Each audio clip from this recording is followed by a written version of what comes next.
ওই দিনটা কত সুন্দর হবে গো, যেদিন মালাকুল মউত বলবে আসুন আসুন। অনেক কষ্ট পাইছেন তাই না দুনিয়াতে? সন্তান কাঁদাইছে, বাপ কাঁদাইছে, মা কাঁদাইছে, বউ কষ্ট দিয়েছে তাই না? অনেক কষ্ট জীবনে, আসুন আর কষ্ট করতে হবে না, আল্লাহর জান্নাত অপেক্ষায় আছে। সেই দিন কবে আসবে? আর সেই দিন আসার জন্য নামাজি হতে হবে। আমার হাতের দিকে তাকান, এই টিস্যুটা কি দেখা যায় না? একটু কথা বলেন, দেখা যায়? মুরব্বীরা উত্তর দিবেন, যুবকরা উত্তর দিবেন। এটা কি গোল না চারকোনা?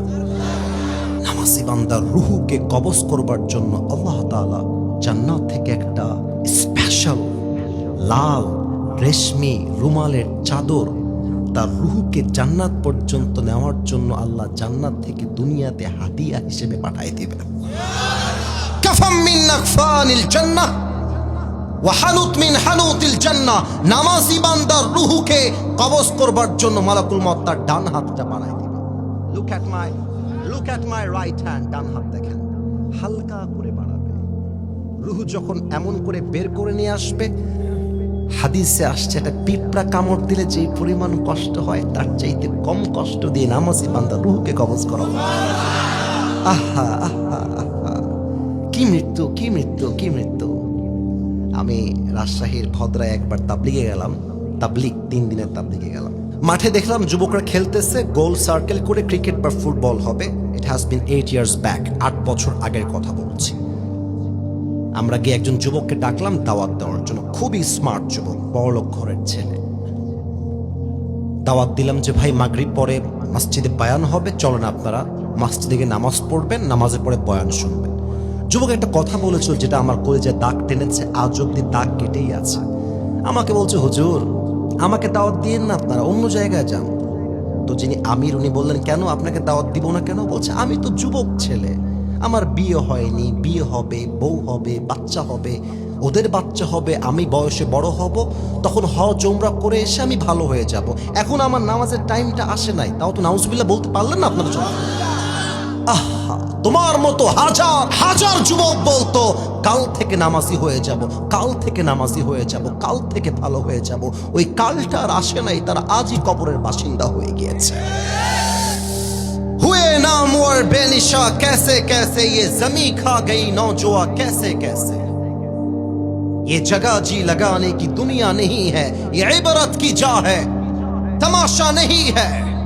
तुझे पहले बचपन ने बरसों खिलाया, जवानी ने फिर तुझको मजनू बनाया, अजल तेरा कर देगी बिल्कुल सफाया। मेरे दोस्त ये जगह जी लगाने की दुनिया नहीं है, ये इबरत की जा है, तमाशा नहीं है। ठीक है ना बोले? वमल हयातुद दुनिया इल्ला मताउल गुरूर।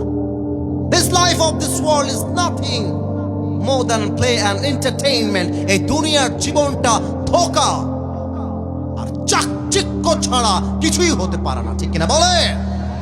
এই যে চশমাটা আমার হাতে, না এটা আমি কোনো অহংকার নিয়ে বলছি না, আবারও বলছি, মানুষের জীবনে আল্লাহ আছে, দাম আছে। যার জীবনে আল্লাহ নাই তার 2 পয়সা দাম মানুষের কাছে নাই। ঠিক কিনা বলেন? চশমাটা অনেক দামি, টুপিটা পরে আছি, এটা পাকিস্তান থেকে আমি আমার নিজের মেজারমেন্ট অনুযায়ী আমার মতো আমি বানিয়ে নিয়ে এসেছি। এই যে জুব্বাটা, না না আমি অহংকার না, বোঝাবো, একটু সময় দেন। এই যে জুব্বাটা সবচেয়ে ব্র্যান্ডেড জুব্বা, দামি ব্র্যান্ডের জুব্বা। এই যে ওয়েস্ট কোট, এটা পাকিস্তান থেকে। ঘড়িটা অনেক দামি ঘড়ি। আমি কেন বললাম এই কথা? মাঝে মাঝে নিজেকে নিজে বলি যে আসিফ, সিরাজগঞ্জের হাইওয়ে রোড হয়ে তুই যাচ্ছিস টাঙ্গাইল হয়ে ঢাকা, গাড়ি আছে 80 কিংবা 100-তে, আর সামনে চলে আসছে একটা ট্রাক, জায়গায় শেষ শেষ। রুহুটা যখন বের হয়ে যাবে আঘাতটা লেগে, এই ভাই কথা মজা হিসেবে নেবে না, it's serious issue, serious issue. ভারী লাগবে, রুহুটা বের হয়ে যাবে, আশেপাশের সব লোকগুলো এসে দেহের জামাগুলোকে ব্লেড দিয়ে কেটে ছিঁড়ে ফেলে সাদা কাফনের কাপড়ে প্যাকেট করে 3.5 হাত মাটির কবরে শোয়াই দিবে। এটার নামই মৃত্যু নামক জীবনের বাস্তবতা। ঠিক কিনা বলে? রূপেরই গৌরবে সাজিয়াছো সাজ, সোনা দানা কত কি আর রাজকী পোশাক, যেদিন প্রাণ চলে যাবে সবই পড়ে রবে। প্রাণ চলে যাবে সবই পড়ে রবে, গায়ে দেবে মার কিনো ধন রে মোনা আমার, কেন বাঁধো দালান ঘর? ঠিক কিনা বলে? একটু গান তো আমার সাথে। একদিন মাটির ভেতরে রে মোনা আমার, কেন বাঁধো দালান ঘর? ঠিক কিনা যুবক ভাইরা? দেহ তোমার চরম চর গলে পচে যাবে,